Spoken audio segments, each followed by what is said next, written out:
Sly Stallone, Sylvester Stallone, Rocky. Rocky's story is this even, right? But Sly's is too. Sly's a good friend of mine. And when I first met him years ago, he was listening to my tapes and stuff, and he invited me over for dinner. We started talking. And I said, I've heard your story from other people, but I really love to hear it from the horse's mouth. I don't know how much is mythology, urban myth, and how much is true. So he told me his whole story. He said the essence of it, though, was, he said he knew his whole life what he wanted to do since he was very, very young. He wanted to be in the movie business, period. I mean, not just TV, movies. And he said why was, for him, it was a chance to have people not only escape, but to inspire people. And by the way, that drive is what made most of his movies, inspire people to what they're capable of, to overcome unbelievable obstacles, because in his own life he felt like he did that. When he was born, he was pulled out by the forceps. That's why he looked the way he did. That's why he talked the way he did. And he said, so I really want to do that. And he said, I knew why I wanted to do it, and I wasn't willing to settle for anything else. And he said, what happened was, I went out to try and get jobs, and it's not like I went, hey, Adrian, they went, you're a star. It didn't work out real well.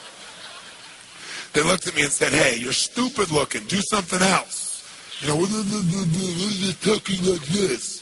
There's no place for you in that stuff. You're never going to be a star in the movies. You're insane. No one's going to want to listen to somebody who looks dopey and talks out of the side of their mouth. Right? And he got no after no after no after no.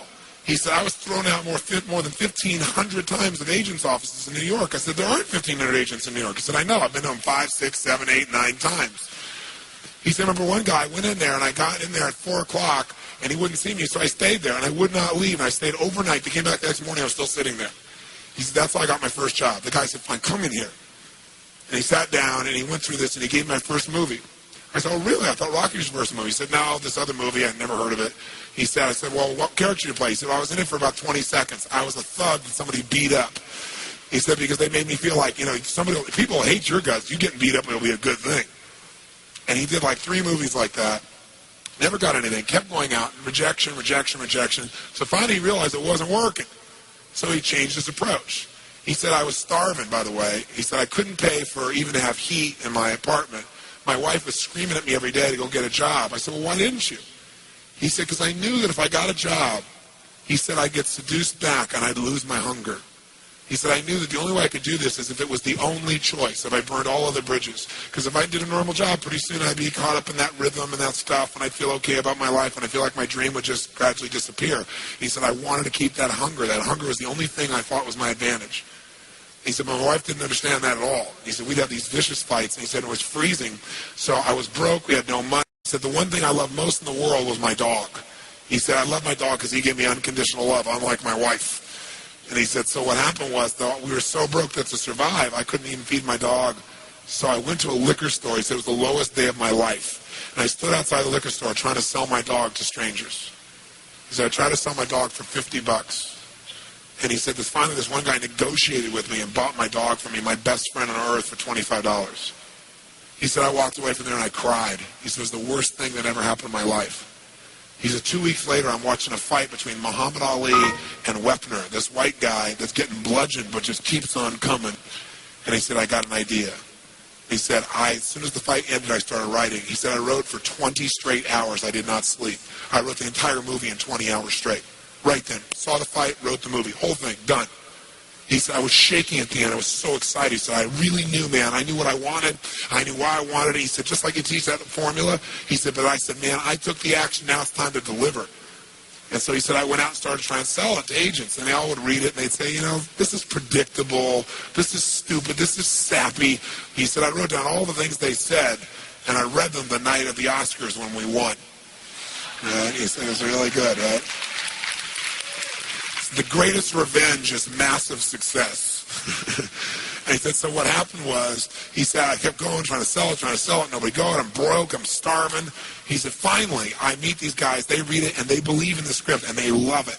And they offer me $125,000 for my script. I said, oh my God, you must have been out of your mind. He said, I was. I said, just one thing though, guys, you got a deal based on one thing. And they said, what's that? He said, I got to star in it. They went, pfft. What are you talking about? You're a writer. He said, no, I'm an actor. He said, no, you're a writer. He said, no, I'm an actor. And that is my story, and I'm Rocky. He said, I got to play it. I got to be the head person. I got to be the starring role. And they said, there's no way. We're not going to pay you $125,000, take some no name and stick you in that, throw our money away. We need a star, And they want to have Ryan O'Neal play Rocky, to give you a picture. Can you imagine? That's who they picked, right? And so he said, no way, Ryan O'Neal isn't Rocky, I'm Rocky. Went through this whole thing, right? They finally, they said, well, take it or leave it. He said, I left the room. I said, if that's what you believe, you don't get my script, and he left. Here's a man with no money, none, totally broke, offered $125,000 more money than he'd seen in his lifetime, and he walked away because he knew his real what? Knew his real what? And why he wanted it, he was committed to it. So he said they called him a few weeks later, and they came and brought him back, and they offered him $250,000 not to star in his own movie. He turned it down, $250,000. They came back, their final offer was $325,000. They wanted this thing. He said, not without me, and they said no.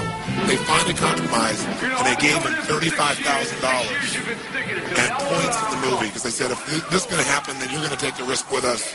And the bottom line is, we don't think it'll work, but at least we won't spend a bunch of money on you. And then they only spent $1 million to make Rocky, and it grossed $200 million at the time. I mean, it was done pretty well. But what's interesting about this is, I said, what'd you do? I mean, even $35,000, that's not $250,000. That's a lot of money when you don't have $25. I said, what's the first thing you did? I figured you went out and partied or something. He said, I went to that liquor store for 3 straight days and hoped that the man who had my dog frequented the store. He said, because I want to buy back my dog. And that was so cool, right? That was really cool. I said, what happened? He said, third day I was there, this guy walks by, and I see him, and I can't believe it, and there's my dog. And I looked at him, and I said, sir, remember me? And he said, it had been about a month and a half by the time this had all come about. And he said, remember me? I'm the guy who sold you the dog. I goes, yeah, I love the dog. He said, look, he said, I was so broke, I was starving. He's my best friend. I'm sure you love him too, but I got to have him back. Please, I beg of you. He said, I'll pay you $100 for the dog. I know you paid me $25, but I'll give you $100. The man said, absolutely not. No way. It's my dog now. You can't buy him back. Right? And Sly said, Tony, you said, know your outcome? I said, yeah. He said, I knew it. And he said, I kept changing my approach. So I went, $500 for the dog. The guy said, absolutely no way. He said, $1,000 for my dog. The guy said, no amount of money on earth is ever going to get this dog for you. I said, what'd you do? He said, I knew my outcome, right? Because he listened to tapes, skipped to him. He said, I said, I'd take massive action. He said, I got my dog. I just kept changing my approach, so I got it. I said, what it cost you? $15,000 and a part in Rocky. The guy's in Rocky.